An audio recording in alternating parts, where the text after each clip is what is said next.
السلام علیکم ورحمۃ اللہ وبرکاتہ۔ نحمدہ و نصلی علی رسولہ الکریم، اما بعد، فاعوذ باللہ من الشیطان الرجیم، بسم اللہ الرحمن الرحیم۔ اگر آپ چاہتے ہو کہ اللہ رب العزت آپ کو بخش دے تو لوگوں کے ساتھ نیکی کیا کرو۔ ابو سفیان کی اسلام دشمنی کوئی ڈکی چھپی چیز نہیں تھی۔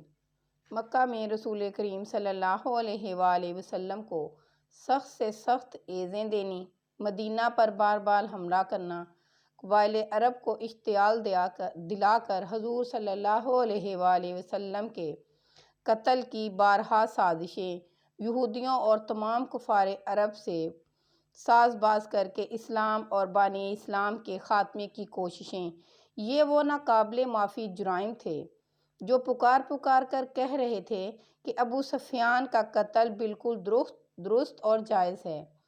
لیکن رسول کریم، جن کو قرآن پاک نے رؤوف الرحیم کے لقب سے یاد کیا ہے، ان کی رحمت پکار کر ابو سفیان کے کان میں یہ کہہ رہی تھی کہ اے مجرم، مت ڈر، یہ دنیا کے سلاطین کا دربار نہیں ہے بلکہ یہ رحمت للعالمین کی بارگاہ رحمت ہے۔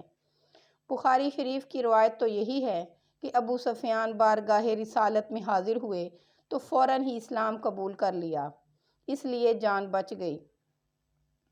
اور بعض روایت میں یہ بھی آیا ہے کہ ابو سفیان اور حضور صلی اللہ علیہ وآلہ وسلم کے درمیان ایک مکالمہ ہوا۔ اس کے بعد ابو سفیان نے اپنے اسلام کا اعلان کیا۔ وہ مکالمہ یہ ہے: رسول اللہ نے فرمایا، کیوں اے ابو سفیان، کیا اب بھی تمہیں یقین نہ آیا کہ اللہ ایک ہے؟ ابو سفیان نے کہا، کیوں نہیں، کوئی اور اللہ ہوتا تو آج ہمارے کام آتا۔ پھر رسول اللہ صلی اللہ علیہ وآلہ وسلم نے فرمایا کہ اس میں تمہیں کوئی شک ہے کہ میں اللہ کا رسول ہوں؟ تو ابو سفیان نے کہا، ہاں، اس میں تو ابھی مجھے کچھ شک ہے، مگر اس کے بعد انہوں نے کلمہ پڑھ لیا۔ بعد میں بالآخر وہ سچے مسلمان بن گئے۔ چنانچہ غزوہ طائف میں مسلمانوں کی فوج میں شامل ہو کر انہوں نے کفار سے جنگ کی، اسی میں ان کی ایک آنکھ زخمی ہو گئی۔ وہ پتھروں سے مانگتے ہیں اپنی مرادیں اقبال، ہم ان کے امتی ہیں جن کو دیکھ کر پتھر بھی کلمہ پڑھتے ہیں۔